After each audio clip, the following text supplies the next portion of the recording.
kadang VAR itu, wah VAR kok kadang ditampilkan, kadang enggak. Itu teknisnya seperti apa sih, Mas? Oke, ini sesuai sebenarnya baju yang saya pakai hari ini. VAR is fair, VAR membawa keadilan begitu ya sebenarnya.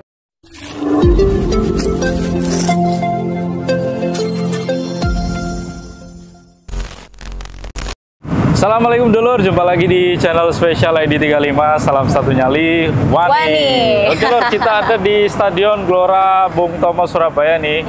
Hari ini ada pertandingan Persebaya versus Madura United. Jadi kita bersempatan langsung ngobrol sama Mbak Siva Nadila. Betul. Nah, jadi Mbak Siva ini selaku PR dari PT LIB yang sekarang jauh-jauh dari Jakarta hadir ke sini.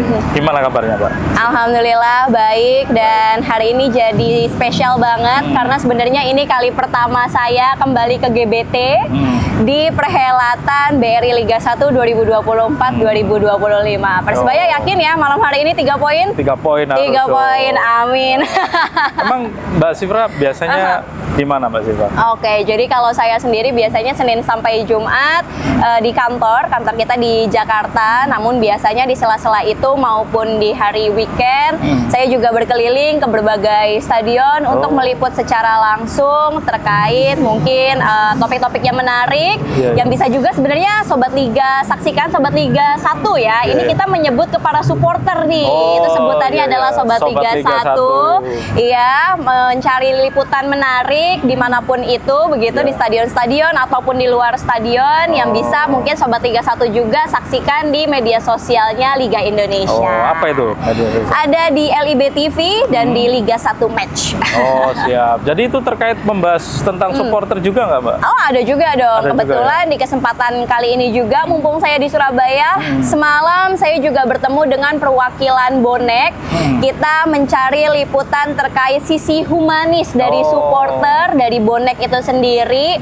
Bagaimana ternyata bonek ini punya kegiatan-kegiatan yang keren banget. Salah satunya kemarin itu saya sempat diberitahu ada ambulans yang dimiliki oleh bonek, dan itu bisa digunakan oleh seluruh warga Surabaya juga, bukan hanya bonek mania begitu. Dan itu gratis. Dan itu gratis tuh. Ini lebih tahu ya sebenarnya. Lalu juga ada program One Man One Doll waktu itu katanya dulu. Itu charity terkait dengan anak-anak yang menderita kanker. Nah, ini adalah sebenarnya topik-topik menarik yang barangkali bisa juga dicontoh oleh supporter lain di seluruh Indonesia begitu. Dan ini sekarang ada di depan mobil Brimo Farkar.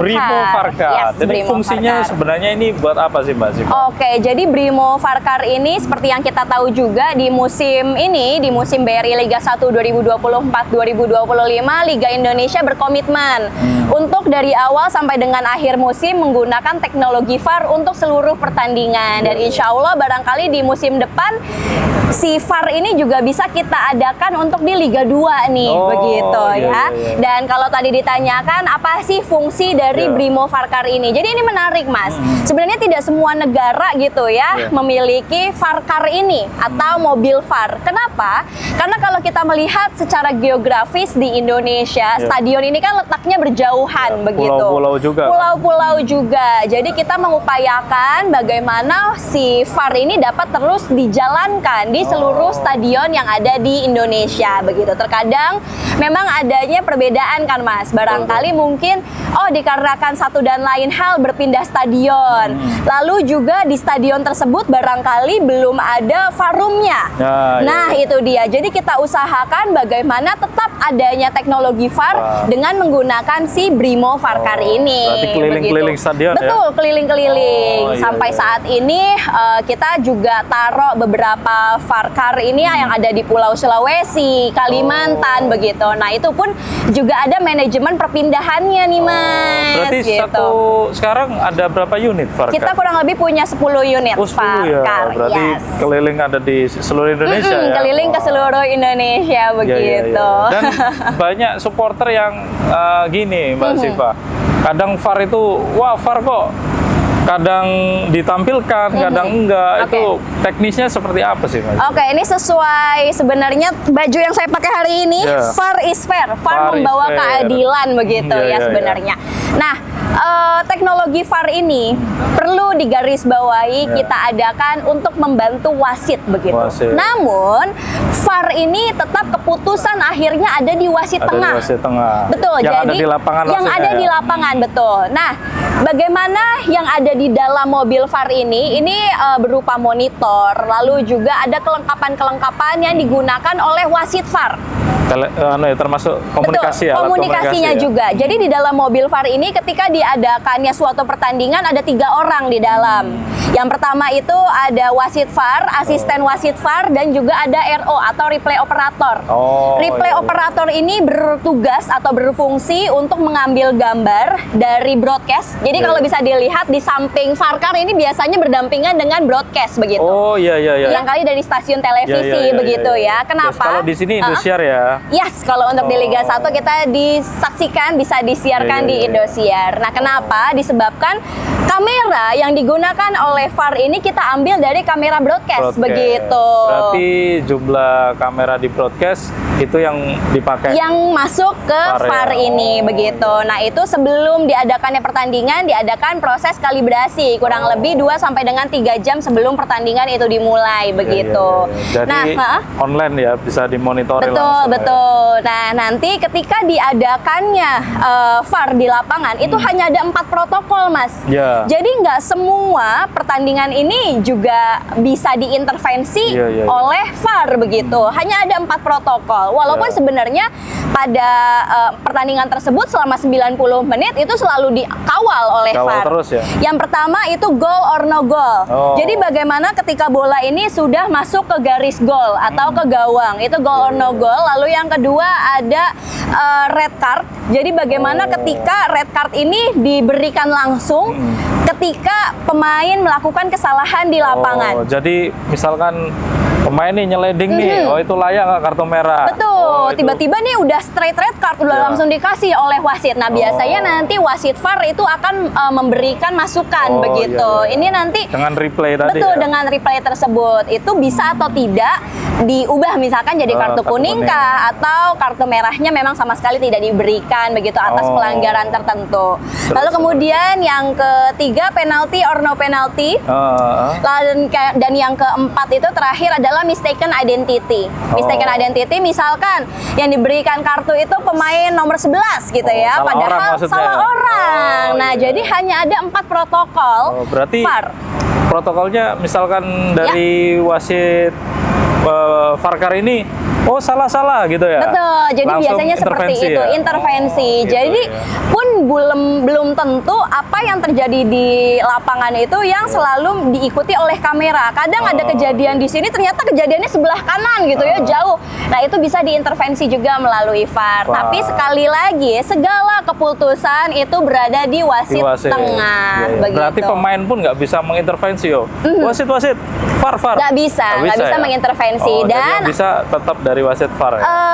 Iya, dari wasit VAR biasanya melalui alat komunikasi jikalau memang itu dibutuhkan begitu.